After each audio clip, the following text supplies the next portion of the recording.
বিধবা বিবাহের পক্ষে সই ছিল মাত্র ৯৮৭টি, আর বিপক্ষে সই ছিল ৩৬,৭৬৩টি। বাকিটা ইতিহাস। গ্যালিলিও কাঠগড়ায় দাঁড়িয়ে যেদিন বলেছিলেন, আমি আবার বলছি, সূর্য স্থির, পৃথিবী সূর্যের চারপাশে ঘোরে, আমাকে শাস্তি দিয়েও সূর্যের চারপাশে পৃথিবীর প্রদক্ষিণ আপনারা বন্ধ করতে পারবেন না, পৃথিবী আগের মতোই ঘুরবে। সেদিন ওনার কথায় সবাই হেসেছিল। বিচার সভায় গ্যালিলিওর শাস্তি হয়েছিল। বাকিটা ইতিহাস।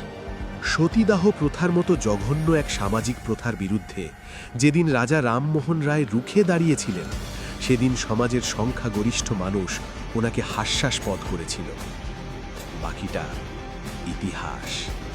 সিগনেট থেকে প্রকাশিত বিভূতিভূষণের পথের পাঁচালীর সংক্ষিপ্ত সংস্করণ আম আটির ভেপুর জন্য ছবি আঁকতে আঁকতেই সত্যজিতের মনে হয়েছিল তিনি যদি কোনোদিন সিনেমা করেন তবে এটাই হবে তার প্রথম সিনেমা। সিনেমার শুটিং যখন শুরু হয় তখন শুধু প্রযোজকরাই নন, তৎকালীন বিখ্যাত পরিচালকরাও তার উপর হেসেছিলেন। অনেকে তো ওনাকে পাগল পর্যন্ত বলেছিলেন। বাকিটা ইতিহাস। আজ যখন আমরা বলি লড়াইটা আমাদের জাত নিয়ে নয়, ভাত নিয়ে, বাবরি নিয়ে নয়, চাকরি নিয়ে, অস্ত্র নিয়ে নয়, বস্ত্র নিয়ে, দীক্ষা নিয়ে নয়, শিক্ষা নিয়ে, শ্মশান বা কবরস্থান নিয়ে নয়, বাসস্থান নিয়ে, ওরা হাসে আমাদের উপর। আমরা যখন বলি লড়াইটা উগ্র দেশপ্রেম আর মানুষে মানুষে বিভেদ নিয়ে নয়, লড়াইটা খাদ্য, বাসস্থান, শিক্ষা, শাস্ত্র নিয়ে, লড়াইটা ওই সন্ধ্যের টিভি স্টুডিওর টিকি আর দাড়ির জন্য নয়, লড়াইটা স্বাধীনতা, গণতন্ত্র আর সমাজতন্ত্র প্রতিষ্ঠার জন্য, ওরা হাসে আমাদের উপর।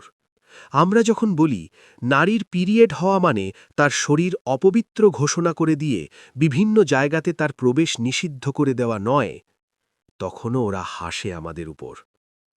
ওদের হাসতে দিন। শুধু একটা কথাই মনে রেখে দিন, হাজারটা লোকও যদি একটা পুকুরকে সমুদ্র বলে, রাতারাতি পুকুরটা সমুদ্র হয়ে যায় না। তাই প্রশ্ন এটা নয় যে আমরা পরিসংখ্যানে কত শতাংশ, প্রশ্ন এটাও নয় যে আমরা নগণ্য।